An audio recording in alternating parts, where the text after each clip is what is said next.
Representative Casten, you're recognized for 5 minutes.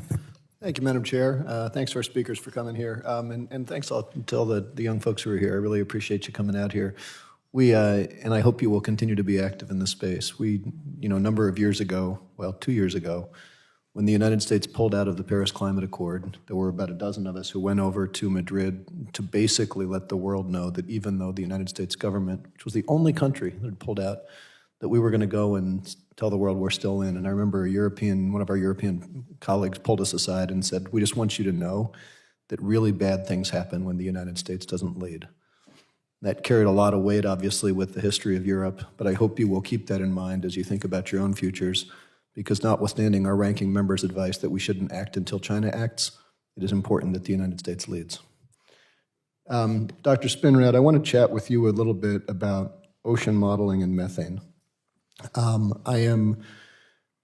on the science committee. We just saw this report about how the oil and gas industry is not reporting all of the methane emissions that they're producing. I'm, of course, as we all are, I think, petrified about this 84x multiplier on global warming relative to CO2.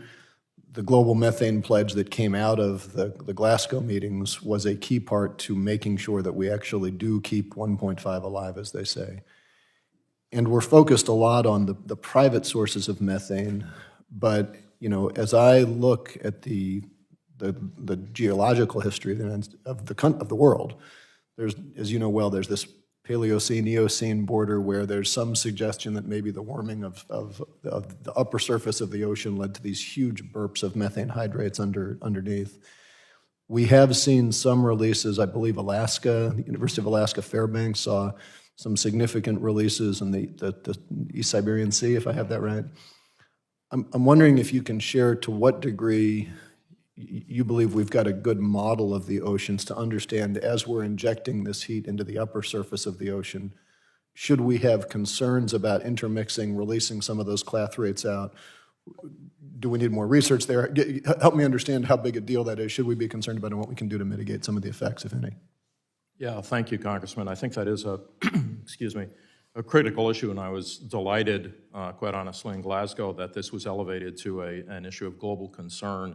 At NOAA, we look at it from a few perspectives. You've alluded to the modeling piece of it, but there is an equally important observational component. So talking about the Alaska release is just one piece. We have recently conducted, through our ocean exploration program, a number of studies off the east coast of the United States where we have seen more venting of methane than we had expected to see before. It's not right now an inherently modelable phenomenon. We first need to understand where are the sources. What are the sources, the natural sources of methane emitting in these undersea vents? So our ocean exploration program is a critical component of that.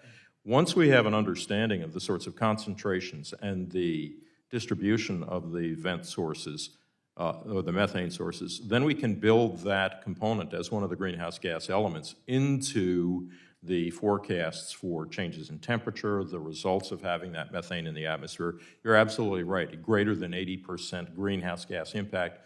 If you will, the silver lining, if there is one, is that it's a much, much more short-lived component in the greenhouse gas constituency. So we do have the models. We can take the information. Once we've got the data from the observational capabilities, we can get a much better handle on what the downstream implications are for global warming. Well, correct me if I'm wrong, but if we release all those clathrates, I think we are also short-lived. The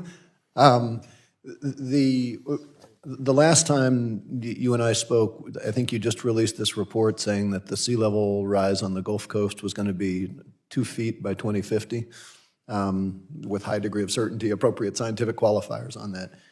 And I sit on the Financial Services Committee, and a few weeks later we had Chairman Powell before us, and I shared your testimony with him, and I said, okay, so if I buy a home on the Gulf Coast of Louisiana today, that house is going to be underwater before the mortgage is paid off. And are we changing the way that Fannie and Freddie allocate risks accordingly? And his comment was no, but we probably should. I wonder if you could share to what degree you're working on an interagency basis to make sure that across all of our other agencies that are directly affected by what you're doing, and how can we help elevate that or make sure that we we don't have to have any more of those conversations saying, yes, but we should.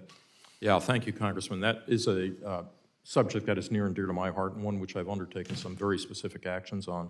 At NOAA, I established a NOAA Climate Council initially to coordinate our internal activities between the Fishery Service and the Weather Service and the Ocean Service, but we quickly realized there was an external-facing role we could play. So I have begun serious dialogues with the Department of Treasury, Department of Transportation, Department of Energy, FAA, any number of those components of the federal government that have policy and operational responsibilities for economic security, for example. We are also working with industry. The reinsurance and insurance industry is closely coupled. I'll be talking to the reinsurance industry next week about these issues. So we're trying to work both the interagency piece by talking to Treasury and the other related departments, as well as the industry component. And of course, we work with local communities. Okay. I see I'm out of time, and gracious, thank you. I'd love to work through more. I yield back. Thank you.